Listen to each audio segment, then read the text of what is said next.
When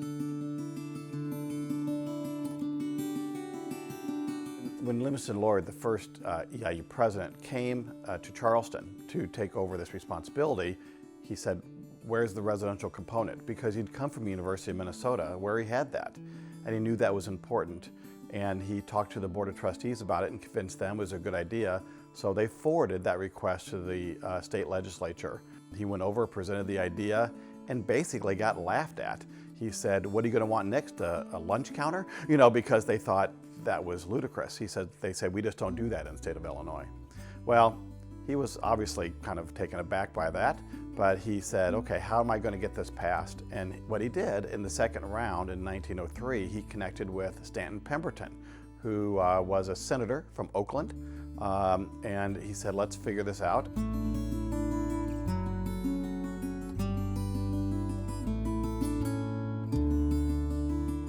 In fact, Livingston Lord said, we have to do more than just educate them within the classroom. We have to make sure they develop the social graces that will be a major part of the position that they hold in their communities as educators.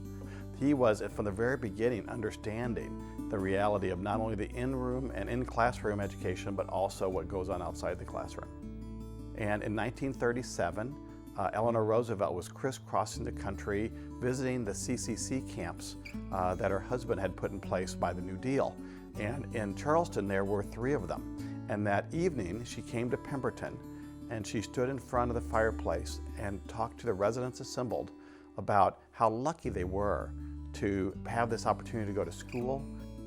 We had a reunion, a 100-year anniversary of the building, and we had a woman who was there, and she spoke about the most impactful thing of her college experience living in Pemberton Hall was sitting there listening to Eleanor Roosevelt, the First Lady of the United States in Charleston, Illinois, sitting in the formal lounge of Pemberton, telling them, giving them life advice.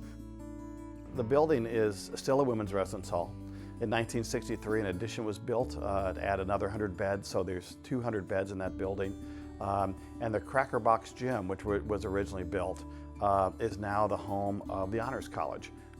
And the building has had some renovations done to it, but done in a way that honors the historical significance of the building. And in fact, when you walk into it, you get the feel of that 1909 opening and what that felt like. Why this is an important story is because of the role that Eastern played in the shaping of higher education in the state. Even though University of Illinois and Illinois State were universities 27 years before Eastern was, they didn't have a residential component that was part of the campus. As Livingston Lord said, you know, we're going to fight the fight for the state.